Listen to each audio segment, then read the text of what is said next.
Thank you, my dear friend, Vindhya. Hello, everybody. Good evening. So,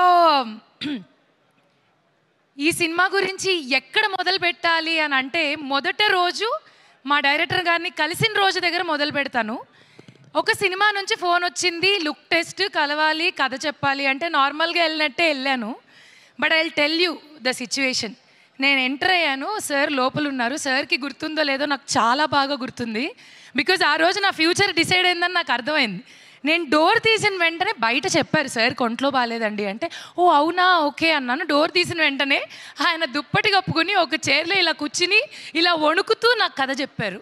so నేను ఆ రోజు అసలు షాక్ అయ్యా. జనరలీ ఎవరైనా ఒంట్లో బాగాలేకపోతే రేపు కలుద్దాం, ఎల్లుండి కలుద్దాం అంటారు. నాకు అక్కడ అర్థమైంది, ఓకే ఇదేదో లిటిల్ బిట్ కష్ట మూమెంట్ అని చెప్పి. అక్కడ మొదలైన తర్వాత చాలా జరిగాయి. ఈ సినిమాలో నాకు ఒక మంచి బరువు ఉన్న పాత్రని ఇచ్చారు. కానీ మనం కొంచెం బరువు ఉంటాం కదా, సో అది దిగడానికి రకరకాల కష్టాలు పడాల్సి వచ్చింది.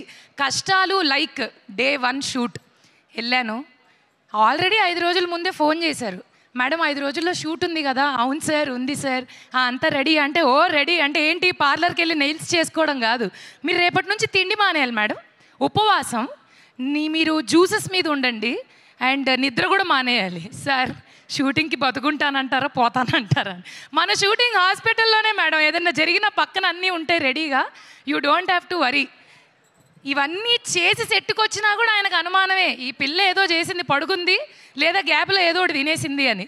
అందుకని ఏం చేశారు, లేదు madam something is definitely wrong అని ఆ గ్రౌండ్ అంతా వాకింగ్ చేయించారు. ఇందులో క్యూట్ థింగ్ ఏంటంటే నాతో ఆయన కూడా నడిచారు. సార్ ఏంటి సార్ ఇది అని అంటే, కొంచెం ఆ ఫీల్ రావాలి. మీరు మోస్ట్లీ నన్ను సినిమాలో గుర్తుపట్టకపోవచ్చు, ఎందుకంటే something totally different from what have played these many days. But what ever it is, ఎంత కష్టపడ్డాం, ఏం చేసాం, ఇవన్నీ పక్కన పెడితే ఆ ఎండ్ రిజల్ట్ ఉంటుంది కదా, కష్టం తర్వాత వచ్చే ఆ సుఖం చాలా బాగుంటుంది. సో నేనైతే మాత్రం ప్రతి షాట్లో అలాగే ఫీల్ అయ్యేదాన్ని. నేను చాలా నేర్చుకున్నాను యాక్చువల్లీ. కష్టపడి పనిచేయడం అనేది ఏంటనేది నిజంగా ఈ సినిమాలో నేర్చుకున్నాను. అంటే నాకు కష్టపడి పనిచేయడం రాదని కాదు, వచ్చు. బట్ వచ్చు కాబట్టే మా డైరెక్టర్ గారి మాట నేను వినగలిగాను, చేయగలిగాను. ఐఎమ్ హోపింగ్ అండ్ విషింగ్ నేను ఆయన అనుకున్న ఆ మార్జిన్ని రీచ్ అయ్యాననే అనుకుంటున్నాను. Because as I told you, నిజంగానే ఇది చాలా మంచి క్యారెక్టర్, మంచి పాత్ర. నార్మల్గా నేను చేసే వాటికన్నా different. And coming to Sri Venkateswara creations, చాలా హిట్ సినిమాలు నాకు ఇచ్చింది, నాకెంతో పేరునిచ్చింది, గౌరవాన్ని ఇచ్చింది.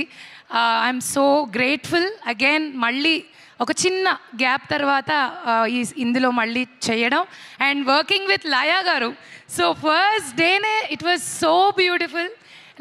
లయా గారు మళ్ళీ వచ్చారు అమెరికా నుంచి, మళ్ళీ మా తెలుగులో వర్క్ చేస్తున్నారు అంటే it's like happy news for us. Great fan of you ma'am, ఎప్పటి నుంచో.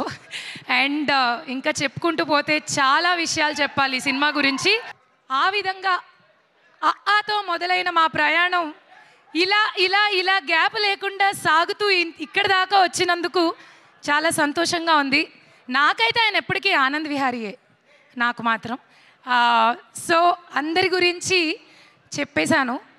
ఇంకా చెప్పాల్సిందల్లా ఏంటంటే 4వ తారీఖు మా సినిమా రిలీజ్ అవుతుంది. థియేటర్కి వెళ్ళి మనసారా మా అందరినీ గౌరవించి, ప్రేమించి సినిమాని చూసి ఆశీర్వదించండి. Thank you. ఇట్లు వింధ్యా ఫ్రెండ్ హరితేజ.